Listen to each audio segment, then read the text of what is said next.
And I think that's just a great testament to the longevity of something. I think if it was just Buffy for 7 years, we wouldn't be talking about it for this long. But since it was so rich with characters, even the short-lived ones, like Jonathan or Tara, or any number of characters that you guys could probably say to us, you can tell how much they mean to you, regardless of their length on the show. Well, and actually, to that point, in talking about characters, who's been your favorite character to write or to draw since you started working, either on the show or in the comics, or? Well, I mean, for me, it's always whoever I'm writing at the time, but I think who has surprised me was Giles' great aunt, Sophie and Lavinia.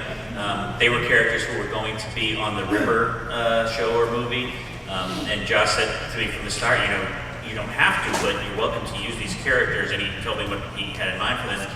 And I sort of dragged my feet and didn't introduce them until issue 10 because I was scared, because I could watch Buffy, the show, and Angel, the show, and get an idea of who these characters were supposed to be. But if I screwed up, I didn't know who these women were supposed to be, and if I screwed it up, I was introducing a new Joss Whedon character that he actually came up with and totally screwing it up from the get-go. But it has become so much fun writing them because they are so self-centered, but they're not bad people, and when the chips are down, they're not afraid, and they've been around a long time and seen a lot, and they know a lot, and they really do love Giles, and they feel bad that they screwed up his life. So anyway, I've had a lot of fun writing them. It's kind of surprising for me because I didn't get to write Oz very much when the show was on because I joined in season 3 and Oz didn't stick around that much longer. But when last year I did the little story about going back and finding Oz and hanging out with Oz in Tibet and meeting his wife and his baby, and it was like I didn't realize how much fun there was in that sort of super dry reaction Oz has to everything. Which is very hard to illustrate. But boy, it was fun to write those lines. I really had a surprising amount of fun writing Oz, and he's become one of my favorites. Yeah, when I first talked to Giles, to Joss about season 8, and I was on board and everything, and he was telling me, because again, I wasn't a fan, so I was getting this whole Buffy thing from the source, I guess, and I was trying to understand it. I really got the impression that this was more like a love letter to this girl that he really loved, and he was trying to continue this whole thing on. I really had an affinity for Buffy, but I hate to say it, the second arc, once Faith really came into play, maybe I just have a thing for very troubled girls, but I just really enjoyed doing Faith because I got it. I understood her, and I knew exactly how she would stand, where she would go, what she would look, how she would put out her cigarette, all these stupid little things that nobody would get. I understood it as soon as I was drawing Faith. So I love Buffy, and that's the girl I came with. But I will say, you have affection. I feel like the social media just exploded. Oh, did I mean something different? Oh, sorry. I had a lot of fun writing Spike. And also, he was living on a bug ship, so that was fun in and of itself. And Sebastian was my favorite bug. I think Jane probably created him. I probably did. I remember Spike naming all those bugs. Yeah, I love the fact, because it was supposed to be a big thing, but it never stuck around. Jane had written that in order for Spike to recognize these guys, because they all look the same, they all had little post-its of names that he gave them. So it's like, here, you're Mary, you're Jane, you're Sebastian, you're this. But I was really sad to see it didn't stick around, because I thought it was so cool. Here you have this steampunk-looking thing with a little post-it that says, hi, my name is so-and-so. So I was jealous when Spike left for his miniseries and then went over to Angel and Faith. I think there's some people in fandom who also regretted that happening. I loved writing Spike, but it was more based on the Angel season 5 and dynamics that they get when they get together. He is very fun to write. Yeah, and I also had a lot of fun, even though it was very briefly writing Nikki Wood in the flashback in issue 6. It was cool just to revisit kind of this iconic character that we didn't know that much about, aside from a couple of flashbacks. And yeah, it was fun to go back and kind of fill in that story a little bit more. So we're, obviously we're entering the final arc of season 9 for both Angel of Faith and Buffy. What kinds of things can we expect to see in these final issues? Any teasers you can give these fine people here this evening? Well, in Angel of Faith, like I said, you will find out pretty soon whether they succeed or fail in resurrecting Giles. There will also be, let's see, what can I reveal? There will be big fighting. That's about all I can say.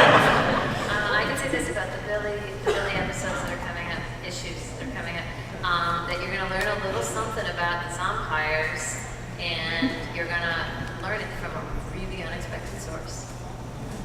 I think I gave away a little bit of a spoiler. Those of you recording this can rewind and see what that was. Yeah, I think I'll go ahead and underline that. But the title for the final arc of Buffy is The Core, and it refers to kind of the coming together of the core group of the Scoobies, which I think a lot of people will be excited to see them come back together after Buffy's been finding herself kind of on her own for so much of the season. But it also refers to kind of the locale, which George has mentioned earlier, of the big showdown.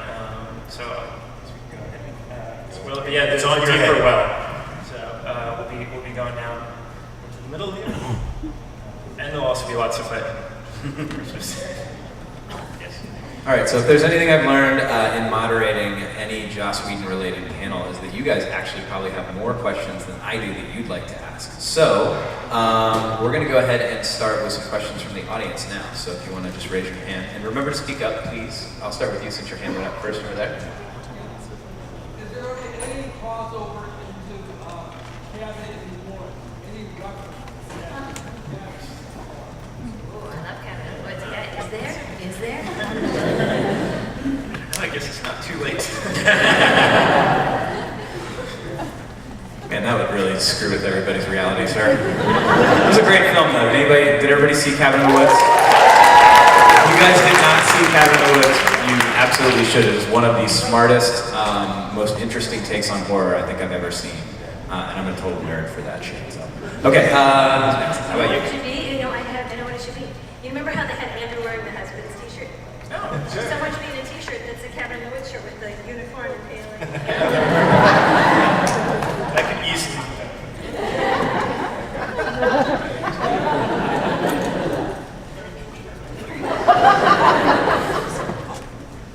Socks.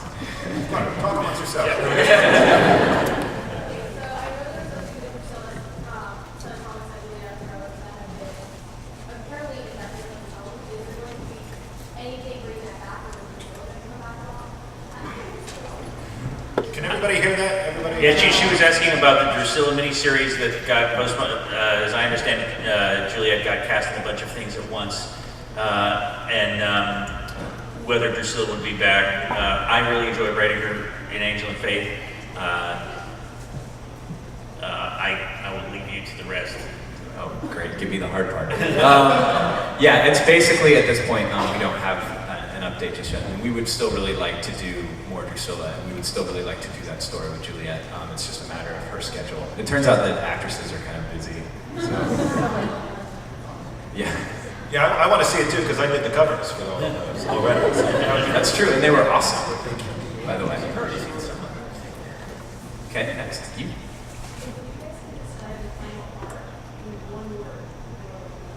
And you don't need like awesome or something.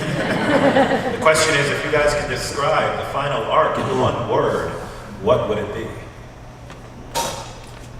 I probably should have kept going. I'm going to say Friends. Friends. Friends. And Friends.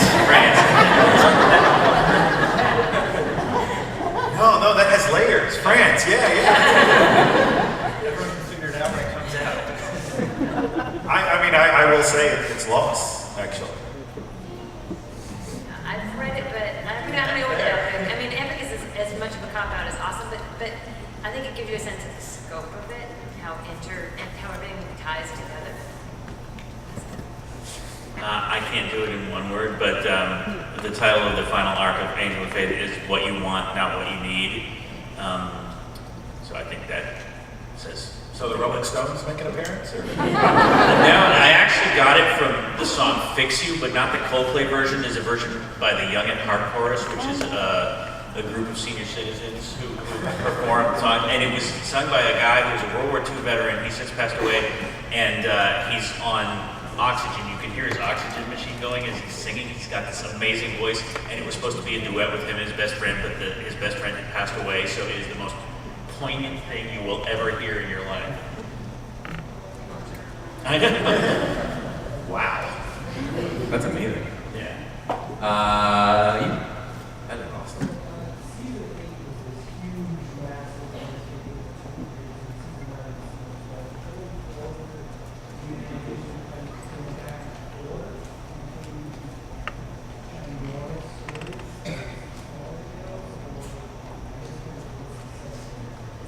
You know, this goes back to what I think you were saying before, is what is at stake, what's this all about? And I think and Josh has said this himself, season 8 was kind of like, we can do anything, let's do this. And then season 9 was more like, okay, let's get back to basics. But at the same time, I think season 9 and going forward is going to be whatever the story dictates. You know, it's about the people. If the story dictates a big space opera, then we'll do that. You know, Firefly crossover. I'm making that up. I'm totally making that up.